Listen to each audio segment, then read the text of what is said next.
Welcome to யோகாம்பாஸ். WhatsApp store எங்களோடது எப்படி நீங்கள் ஆக்சஸ் பண்ணணும், அதுலேருந்து நீங்கள் எப்படி ஆர்டர் பண்ணலாம் அப்படின்ற விளக்கங்கள் தொடர்ந்து வர வீடியோவில் கொடுத்துருக்கேன். வாட்ஸ்அப்பில் வந்து நீங்கள் 7358118199, இன்னொரு நம்பர் 8454878199. இது ரெண்டையும் நீங்கள் வாட்ஸ்அப்பில் யோகாம்பால் ஷாப் அப்படின்னு சேவ் பண்ணிட்டு வாட்ஸ்அப் வழியாக நீங்கள் கேட்லாகை பார்த்துட்டு உங்களுக்கு என்னென்ன தேவையோ அதை ஆட் டு த கார்ட் கொண்டு வந்துட்டு அதை நீங்கள் வந்துட்டு யோகாம்பாஸ்க்கு ஃபார்வர்ட் பண்ணினீங்கன்னா உங்களுக்கு அந்த திங்ஸ்லாம் நாங்கள் அனுப்பி வைக்கிறதுக்கு ரெடியாக இருக்கோம்.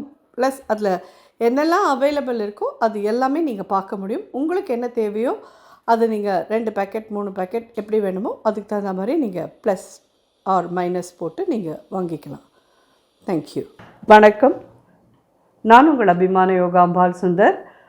இன்றைக்கி என்ன பார்க்க போகிறோம் அப்படி சொல்லி கேட்டீங்கன்னா, வெய்ய நாள் வந்தாச்சு. ஸோ எல்லாருக்கும் பாடி ஹீட், அதெல்லாம் வயிற்றில் இருக்கிற சூடு எல்லாமே ஜாஸ்தியாக இருக்கும். இந்த அகத்திக்கீரையை பற்றி நான் உங்கள் எல்லாருக்கும் சொல்லியிருக்கேன். அகத்தி அப்படின்னா நம்ம உள்ளுக்குள்ளே வயிற்றில் இருக்கிற அந்த தீயை தணிக்கக்கூடியது. அது வந்து துவாதசி பாரணையில் மட்டும்தான் எடுத்துக்கணும்னு நிறைய பேர் நினச்சிட்டு இருப்பேன். ஏன்னா ஏகாதசி அன்றைக்கி விரதம் இருந்துட்டு துவாதசி அன்றைக்கி சாப்பிட்றதே அது நம்ம காயாக பொரியலாக பண்ணி காமிச்சிருக்கோம். அப்படி தான் எல்லோரும் அதை யூஸ் பண்ண முடியும், வேறு எப்படி யூஸ் பண்ண முடியாதுன்னு நினச்சிட்டு இருப்பேன். ஆனால் அதை தாண்டியும் உங்களுக்கு இந்த குளிர்ச்சி தரக்கூடிய இதுவாக இந்த வெய்ய நாளைக்கு ஏற்ற மாதிரி ஒரு ஸ்டியூ இதை நீங்கள் வந்து சாதத்தில் போட்டு பிசைஞ்சு சாப்பிட்லாம். ஆர் சப்பாத்தி, தோசை, இட்லி இதுக்கெல்லாமும் தொட்டுன்னு சாப்பிட்லாம். எப்படி உங்களுக்கு பிடிக்கிறதோ அது மாதிரி பண்ணிக்கலாம். நம்ம வந்து இன்றைக்கி அகத்திக்கீரை ஸ்டியூ அதுதான் இது பண்ண போகிறோம். இதை வந்து அரிசி களைஞ்ச தண்ணியிலையும் வேக வச்சுட்டு நல்லா வெந்ததுக்கு அப்புறம் தேங்காய் பால் விடலாம். இல்லை நம்ம வந்து வெறும் நார்மல் வாட்டரில் நீங்கள் பண்ணுறேன்னாலும் பண்ணலாம். உங்களுடைய அரிசி களைஞ்ச ஃபஸ்ட்டு தண்ணியை எடுத்து அதில் விட்டு வேக வச்சேன்னா அது இன்னும் கொஞ்சம் ஒரு அடிஷ்னல் டேஸ்ட்டோடு இருக்கும். ஸோ இப்போ ஸ்டெப் பை ஸ்டெப் பார்க்கலாம் எப்படி பண்ணுறதுன்னு. ரொம்ப ரொம்ப நல்லது, ரொம்ப டேஸ்டியாக இருக்கும், ரொம்ப ரொம்ப நல்லாயிருக்கும். கண்டிப்பாக எல்லோரும் ட்ரை பண்ணி பாருங்கள். ஸோ ஆரம்பிக்கலாம்.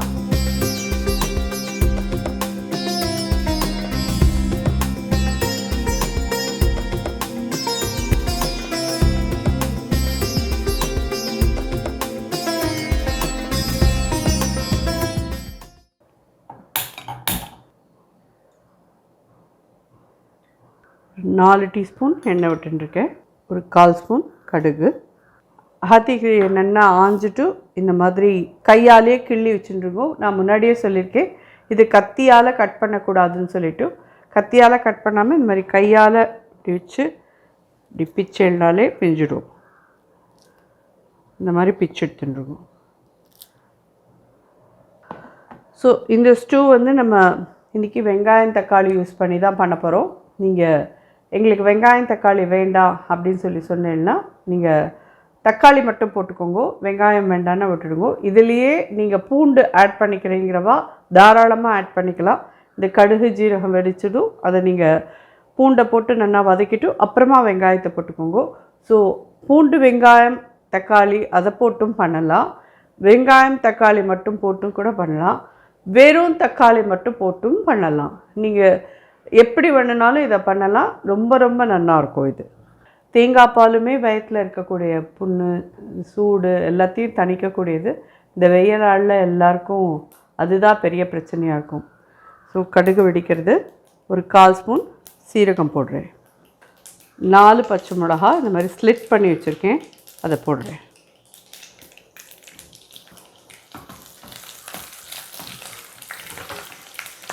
ஒரு பெரிய வெங்காயம் பொடியாக கட் பண்ணியிருக்கேன், அதை இதில் ஆட் பண்ணுறேன்.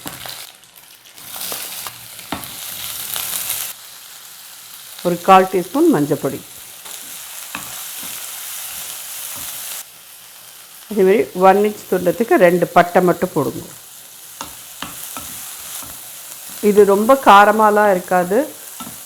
காரம் வேணுங்கிறவா நீங்கள் மிளகா பொடி இது பண்ணேன்னா ரெட்டு கலராக ஆகிடும், பார்த்துக்கோங்க. காரம் வேணுங்கிறவா இன்னும் கூட பச்சை மிளகா வேணால் ஆட் பண்ணிக்கோங்க. 4 தான் போட்டிருக்கேன். இது ஒரு கட்டு அகத்திக்கீரை தான். இந்த ஸ்டேஜில் தக்காளி ஆட் பண்ணிடலாம்.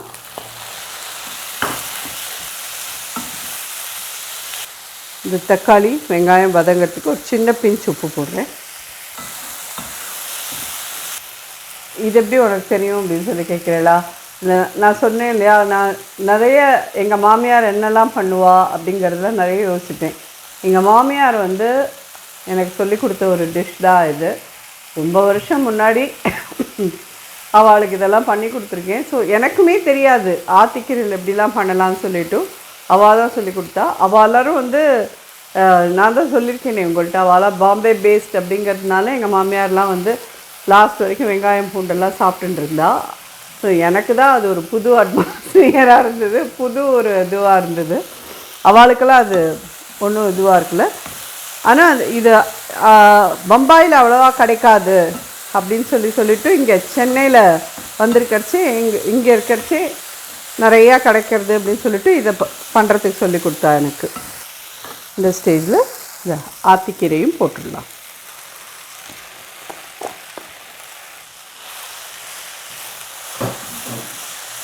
இந்த இடத்துல தான் நீங்கள் அரிசி களைஞ்சு தண்ணி விடுறேன்னா விட்டுருங்க, இல்லை நார்மல் வாட்டர் தான் நம்ம இன்றைக்கி விட போகிறோம்.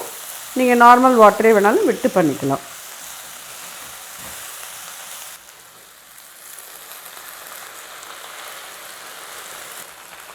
ஜஸ்ட் ஒரு 1 கப் கிட்ட தண்ணி விட்டுருக்கேன்.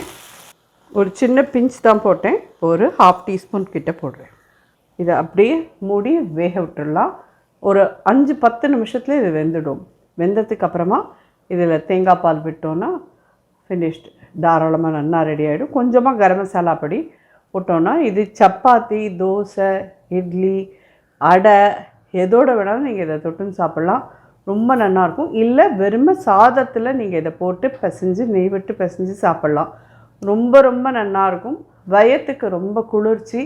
இந்த வெய்ய நாளில் வயிறு குளிர்ச்சியாக நம்ம சாப்பிட்றதுக்கு நிறையா இப்போது என்ன இருக்குது அப்படின்ற மாதிரி தேடுவோம். அதில் இது மாதிரி நீங்கள் பண்ணிட்டேன்னா அகத்திக்கீரை உள்ளே போகும், நமக்கு அது யூஸ்ஃபுல்லாகவும் இருக்கும். தேவையில்லாதவா வெங்காயம் யூஸ் பண்ண வேண்டாம், தக்காளி மட்டும் போட்டு நீங்கள் வதக்கி பண்ணிக்கிறேன்னா பண்ணிக்கோங்க. பரவாயில்ல அப்படிங்கிறவா பூண்டு வெங்காயம் ரெண்டுமே சேர்த்து போட்டு பண்ணிக்கோங்க, உங்கள் சௌகரியம். இது வேகட்டும், பார்க்கலாம். இல்லைன்னா இது ஒரு 5 to 7 மினிட்ஸாக அது நல்லா கொதிச்சுட்டுருக்கு. நல்லா கீரையும் வெந்திருக்கு, பார்த்தேன்னாலே தெரியும். பண்ணையில் நல்ல நைஸாக இருக்கும். அது இன்னும் கொஞ்சம் இந்த தண்ணியெல்லாம் வற்றட்டும், மூடி வச்சிடலாம்.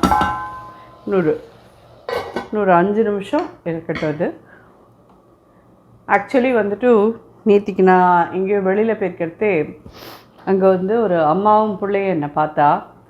அவள் வந்து அந்த மாமி வந்து என்கிட்ட சொன்னாள், என் பிள்ளை கேட்குறான், மாமி வந்து வீடியோவில் டக்கு டக்கு டக்கு டக்குன்னு எல்லாத்தையும் முடிக்கிற, நீ ஒரு 2 டிஷ் பண்ணுறதுக்கு வந்துட்டு ஒரு 1.5 மணி நேரம் எடுக்கிற, மாமி பாரு எவ்வளோ ஃபாஸ்ட்டாக முடிக்கிறா, உன்னால் அந்த மாதிரி பண்ண முடியலையா அப்படின்னு சொல்லி கேட்டான். அப்படின்னா நான் உங்கள் எல்லார்கிட்டேயும் ஹானஸ்ட்டாக சொல்கிறேன், அதாவது ப்ரிப்ரேஷன் டைம் இருக்குது. கறிகாய் கட் பண்ணுறதெல்லாம் நான் கட் பண்ணின்னு வந்துடுறேன் முன்னாடியே, வெங்காயம் தக்காளிலாம் கட் பண்ணுறது. அதே மாதிரி இப்போ இது ஒரு 15 நிமிஷம் வேகிறதுனா இந்த 15 நிமிஷத்தை உங்களுக்கு காமிக்கிறது இல்லை. என்னோடய எடிட்டர் வந்து 15 மினிட்ஸ் கழிச்சு நான் எப்போ அதை திறக்கிறேனோ அப்போ தான் உங்களுக்கு அதை எடிட் பண்ணி காமிக்கிறான். ஸோ அந்த 15 நிமிஷம் முன்னாடி பண்ணுற அந்த கட்டிங்லாம் பண்ணுற டைமு, ஸோ அதுக்கப்புறமா நான் ஏதாவது அரைச்சின்னு வரேன்னா அந்த டைமு எல்லாமே சேர்ந்து தான் ஒரு வீடியோ. எனக்கு வந்து இப்போ நான் வந்து நிறைய எலாபரேட்டாக எல்லா மெனு பண்ணுறேன். அதில் நீங்கள் வந்து 40 மினிட்ஸ்க்குள்ளே அந்த வீடியோவை பார்க்குறேன் அப்படின்னு சொன்னால் ஆக்சுவலி அது ஒரு 3 மணி நேரம் 3.5 மணி நேரம் சமைப்பேன். மேஜிக் இல்லை சமையல், அந்த புரிஞ்சிட்ருக்கோம். எல்லோரும் வந்து ஜிபூபா அப்படின்னா அடுத்த ஐட்டம் ரெடி ஆகிடும் நினச்செல்லாம் ஆகாது, இது டைம் ஆகும். அந்த பிள்ளைகிட்ட நான் சொன்னேன், எல்லாமே டைம் ஆகும்ப்பா, அம்மா பண்ணுறான்னா அம்மாவுக்கு ஸ்கில் இல்லைன்னு அர்த்தம் இல்லை, அதுக்கான டைம் கொடுத்து தானே அதை பண்ண முடியும். அதனால தான் நானுமே ஒரு வீடியோலையும் உங்களுக்கு என்ன முடியுமோ, எது தேவையோ, எவ்வளோ இது நீங்கள் பண்ணலாம்னு நினைக்கிறீங்களோ அதை பண்ணுங்கோ. நான் இவ்வளோ பண்ணி போட்டிருக்கேன், இத்தனையும் பண்ணணும்னு நினைக்காதீங்கன்னு சொல்லி நான் சொல்லுவேன். ஸோ ஹோப்ஃபுல்லி இதை வந்து யாரும் தப்பாக நினச்சிக்க மாட்டேன்னு நினைக்கிறேன். ஏன்னா அவள் கேட்டபோது எனக்கே ரொம்ப கஷ்டமாக இருந்தது. இது எது மேஜிக் அதாவது நீங்கள் எதில் வேணாலும் அப்படியே அவசரமாக பண்ணிட்டு போகலாம். சமையலுக்கு அதுக்கு உண்டான டைம் கொடுத்து பண்ணினா மட்டும்தான் அது நன்னா வரும்.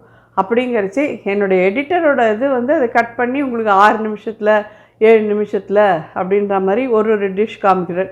இதுவே ஒரு இலை ஃபுல்லாக காமிக்கிறேன்னா ஒரு 40 மினிட்ஸ்க்கு காமிக்கிறார். ஒரு 7-8 டிஷ்ஷை வந்து ஒரு 40 மினிட்ஸில் காமிக்கிறார்.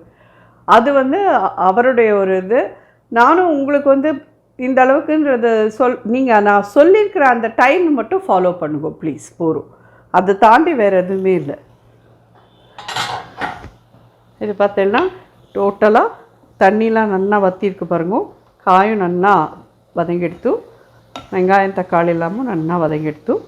இந்த ஸ்டேஜில் நான் யூஸ் பண்ணுறது கடையிலேருந்து வாங்கின தேங்காய் பால் தான். 200 ml தேங்காய் பால் கடையிலேருந்து வாங்கினது தான் யூஸ் பண்ணுறேன். ஃப்ரெஷ்ஷாக உங்களால் முடியும்னா நல்லா ஒரு பெரிய தேங்காயில் ஒரு அரை மூடிக்காய் தேங்காயில் பால் எடுத்து நீங்கள் இதில் விட்டுருங்க.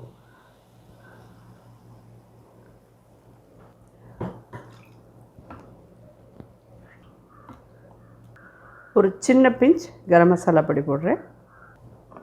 ரொம்ப கொதி வர வேண்டாம், ஜஸ்ட் ஒரே ஒரு கொதி வந்தால் போதும். அடுப்பை அணைச்சி விடலாம்.